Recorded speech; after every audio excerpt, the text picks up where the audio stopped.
இன்றைக்கி சமுதாயத்தில் கருத்துக்களை பகிர்வதை விட காயப்படுத்துகிற வார்த்தைகளை பகிர்வது தான் அதிகமாயிடுச்சு. என்ன அப்படின்னா, அன்பு குறைஞ்சிருச்சு, வன்மம் அதிகமாயிடுச்சு. அதாவது மனிதன் தன்னை வெல்லணும் அப்படிங்கிறத மறந்துட்டு மற்றவங்கள வெல்லணும்னு நினைக்கிறான்.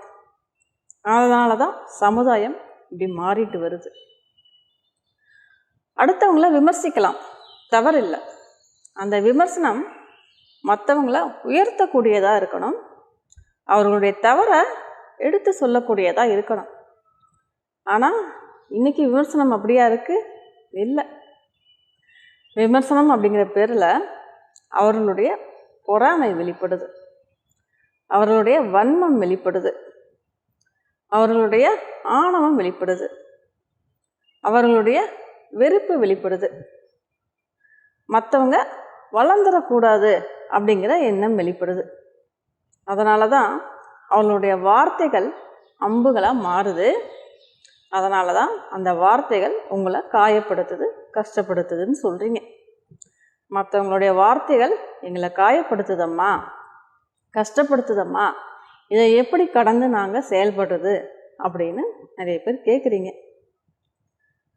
அதாவது மற்றவங்க உங்களை தவறானவங்க அப்படின்னு சொல்கிறனால நீங்கள் தவறானவங்களா ஆயிட முடியுமா?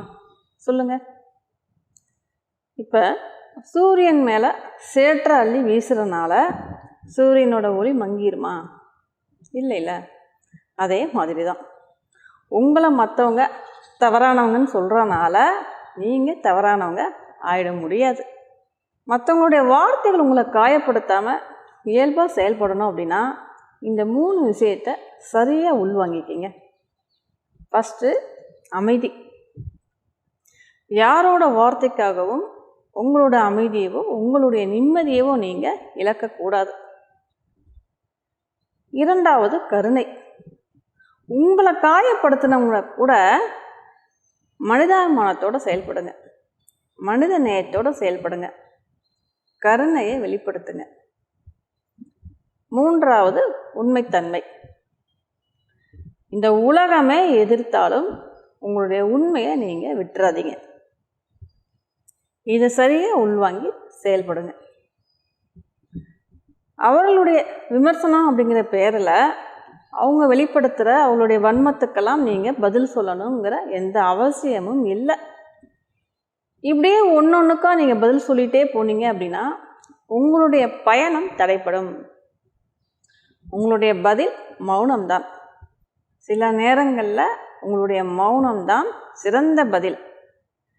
சில நேரங்களில் உங்களுடைய செயல்கள் தான் சிறப்பான பதில். மலர்கள்லாம் மலருது, அது மற்றவங்க பாராட்டணும், மற்றவங்க புகழணும் அப்படிங்கிறதுக்காக அது மலருதா? மலரோட இயல்பு மலர்வது. அதே போல்தான் உங்களுடைய இயல்பும் நேர்மையாக உண்மையாக இருப்பது. நீங்கள் மற்றவங்க பாராட்டணும் அப்படிங்கிறதுக்காக உண்மையாக நேர்மையாக இருக்கிறது இல்லை. அது உங்களுடைய இயல்பாக அது மாறணும், உண்மையாக இருப்பது, நேர்மையாக இருப்பது. இப்போ நீங்கள் நெருப்பில் கையை வச்சிங்கன்னா உங்கள் கை தான் சுடும். அதே மாதிரி தான் மற்றவங்களோட வன்மத்தை உங்களுக்குள்ளே நுழைய அனுமதிக்காதீங்க. உங்களுக்குள்ளே நுழைய அனுமதிச்சிங்க அப்படின்னா நீங்கள் காயப்படுவீங்க. அதனால் அனுமதிக்காதீங்க. இந்த சமுதாயம் அப்படி தான். இந்த சமுதாயத்தில் சிலர் உங்களை தவறாக புரிஞ்சுக்குவாங்க, உங்களுடைய நேர்மையை சந்தேகிப்பாங்க. அதுக்காக உங்களுடைய உண்மையவோ நேர்மையவோ நீங்கள் விட்டுறக்கூடாது. உண்மைக்கு தாமதமாகும், ஆனால் உண்மையும் நேர்மையும் அதற்கான காலம் வரும்போது அதற்கான மதிப்பை உங்களுக்கு கொடுத்தே தான் ஆகும். அதனால் அவர்கள் வன்மத்தை வெளிப்படுத்தினாலும் நீங்கள் அன்பை வெளிப்படுத்துங்க. இந்த உலகமே உங்களை அவமதித்தாலும் உங்களுடைய நற்பண்புகளை, உங்களுடைய நற்செயல்களை விடாதீங்க, அதை இழக்காதீங்க.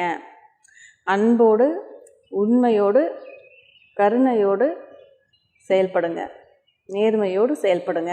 அப்போ உங்களுடைய வாழ்க்கை மட்டும் இல்லை, உங்களை சுற்றியுள்ளவங்களோட வாழ்க்கையும் அமைதியிலையும் ஆனந்தத்திலையும் மலரும். நீங்கள் சமுதாயத்தெல்லாம் மாற்ற முடியாது, ஆனால் உங்களை நீங்கள் மாற்றிக்கலாம் இல்லையா?